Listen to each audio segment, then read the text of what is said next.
Let's talk about how to fix your broken windows. Now, I know what you're probably thinking, one or two things. First of all, Derek, I don't have any broken windows, so why am I here? Right?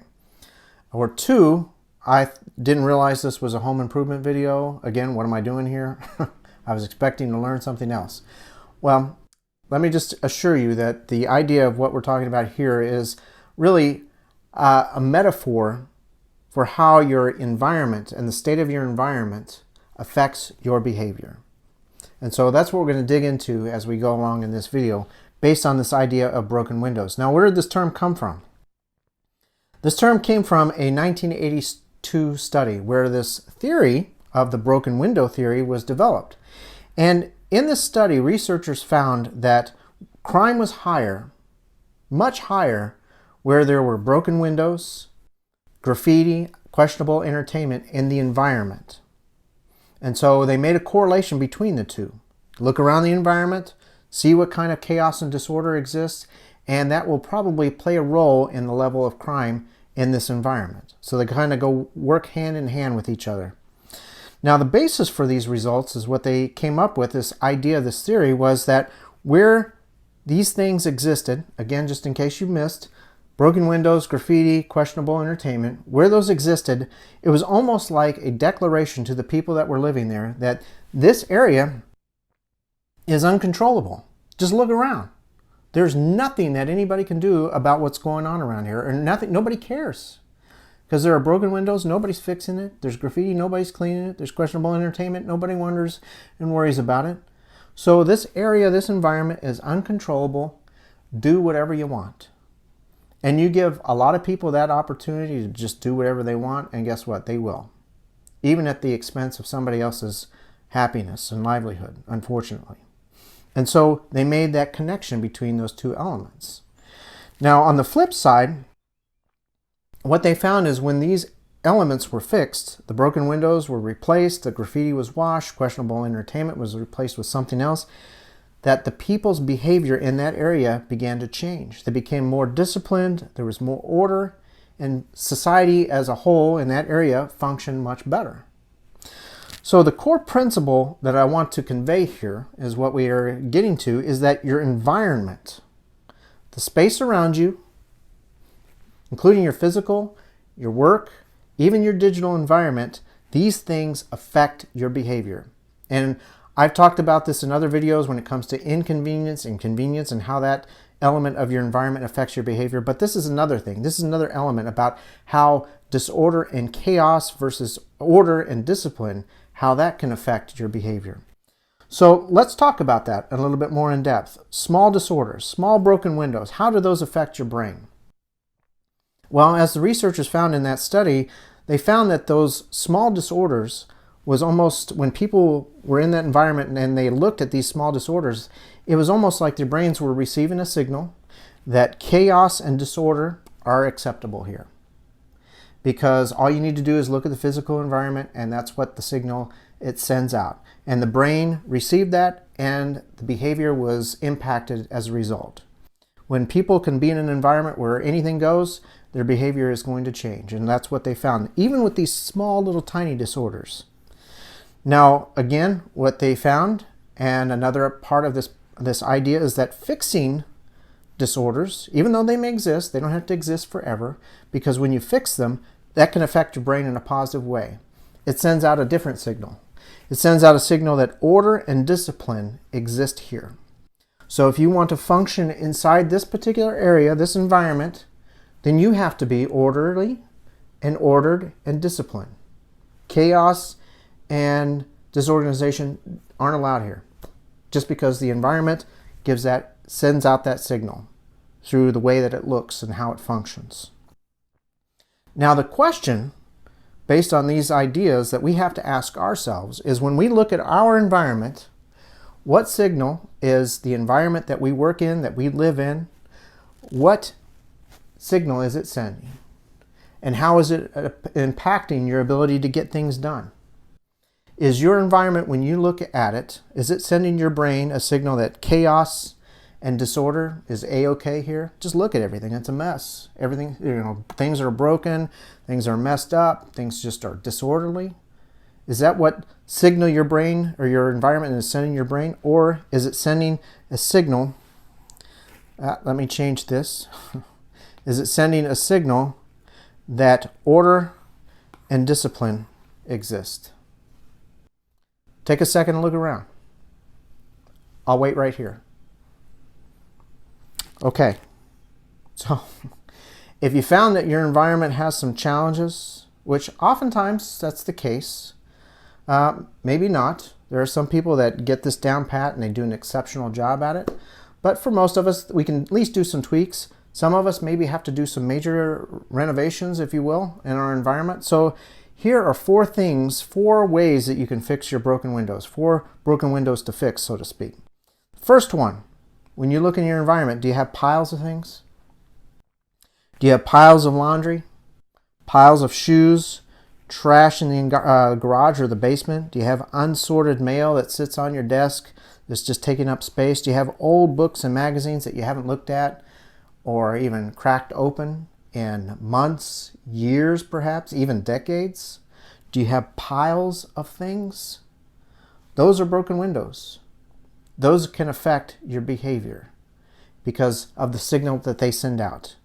Sends out a signal of disorder, a little bit of chaos sometimes, because piles shouldn't exist in a organized environment. Another thing you want to fix is disorganization of any kind. This is another broken window. Unmade bed. This is a biggie for most people. If you have an unmade bed and it remains unmade for weeks or forever, that's a broken window that needs to be fixed. A dirty car, cluttered desk, dirty dishes, messy yard, cluttered wallet or purse. You know, when you go to open up your wallet, do things just fly out of it? Or your purse? Is it essentially a trash compactor in the form of a nice little design thing with a handle? You know, I've seen some purses that are like that. I've seen some wallets that are just overflowing with just garbage, receipts, junk. Is it disorderly? Disorganization of any kind is a broken window that needs fixed. How about your clothing choices? You're like, what? My clothing choices? What does that have to do? Wearing pajamas or sweats all day? Is that your lifestyle? Clothing that's ripped or stained? Clothing that's sloppy? What kind of signal is your dress sending your brain? Is it sloppy, disorganized, chaotic? That's a broken window that needs fixed. Or how about digital clutter? When you look at your devices, your computer, your tablets, do you have a disorganized desktop on your laptop or your desktop computer perhaps, where you've got all these icons and files and you have no idea what they're for or what they do, and they just keep piling up on your desktop where it looks like this, like the App Store just blew up on your desktop? That's a broken window. Do you have no file system? Do you just put things wherever they're convenient at the time? Just be like, okay, well, I've got this important proposal. I'm just going to put it in this folder. I'll get back to it later. And then you do that tens of times, dozens of times, and then you don't know where anything is. That's no file system. That's the chaos and disorder that comes from that. Or keeping unused apps. When you open your phone or your tablet, you know, it's easy to get into this mode where you want to try different things. But do you ever go back and delete what you don't use, or do you just let it pile up and pile up and pile up to the point where you have pages of apps that aren't used? That's a broken window, or those are broken windows. Now you might be thinking, but Derek, you know, these things, okay, so I don't make my bed, so I wear pajamas all day. Is it really that big of a deal? It's so small. I mean, just look at that. My broken window is not a big deal. What's the problem here? And so you might be thinking that. But here's an important thing to keep in mind, and what your brain actually processes, whether you realize it or not, and that is, if you can't manage the small stuff in your life, if you can't fix these tiny little broken windows in your life, little tiny things, then you're never going to manage the big stuff. Your brain's going to think, wow, look at my environment. I've got all these little tiny things that I can't keep track of, or I can't even organize. How in the world am I going to do anything of substance?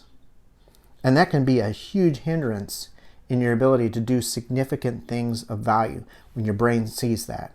So you got to fix it. It doesn't matter how small it is. Or you might think, well, Some of these things that you've talked about, I just can't see. You know, I'm not seeing them in my life. I don't see them in my desk. Things are hidden and I don't have to worry about it because I'm not looking at it. But physical orders or disorders don't need to be seen in order for them to be a problem, because you still know they exist. And here's a perfect example. How many times have you stressed about a bill that you have? And you get anxious about it, you sweat about it, you lose sleep about it, and you're not even looking at the thing. That's because physical disorders, physical challenges don't need to be seen for them to have an effect on you. And so don't let this, just because you can't see a disorder, don't think that it's not affecting you, because it is. Now you might say, am I saying that the reason why I struggle in life, or one of the reasons why I struggle, is because I've got these broken windows in my life, and until I get those fixed, then I'm really not going to be able to achieve this? Well, here's your answer. Yeah, that's what I'm saying. In a nutshell, to a large degree. Now there are other factors, but this is a big one. How many disorders and chaos you have in your environment. So in a nutshell, the idea that I want to convey here, and that this study really conveyed, is that when you take care of the small stuff and you make it better and you organize it and you become disciplined in the little tiny details in life, things that a lot of people overlook and let get out of control, when you take care of those, the bigger stuff is going to take care of itself. That's the beauty of how it works. If you look at a building, I'll use one more example. It just popped off at the top of my head. You look at this amazing building or even a skyscraper. It's a huge, huge achievement. But you know what? It's built one brick, one steel girder, one rivet at a time. And it has to be built. Those small little things make all the difference in the world. And if a brick is missing or a steel girder is missing, that whole thing could come down and collapse. That's how important the small stuff is. So take care of the small stuff, and the bigger stuff will take care of itself. You'll be able to accomplish some amazing things. So here are some next actions. First one is you want to look at your environment, some of the things that we talked about, and identify a broken window in your environment. And then once you've identified that broken window, whatever it may be, for the next week or so, spend some time fixing it. Fixing one broken window at a time. And how do you do that? Well, you can do it instinctively. You may know how to fix some of these broken windows, like making your bed. You really don't need training for how to do that. You just need to do it. So if that's something you focus on for the next week, focus on that, get it in order. But if it's something that's kind of new to you, perhaps, or you need some help with, then learn how to fix that disorder by going to YouTube, watching a video, reading some articles, do a YouTube or a Google search or even a YouTube search to find out how to fix that disorder. Again, focus on one. And then next week, on week 2, find another broken window, spend some time fixing it using these 2 elements right here if you need to. Weeks 3 and 4, continue fixing all your tiny little broken windows that are causing chaos and disorder. Get them under control. And then as the month unfolds, here's what you need to do. You need to start noticing how fixing these broken windows is changing your behavior for the better. And you will notice this as you become aware of how more disciplined and how more orderly you start thinking and behaving, and how these things that are in your environment, how those are affecting you in a positive way and your ability to take action. So spend some time fixing your broken windows. Make your environment one where you can really flourish and grow. And you're going to see some amazing results.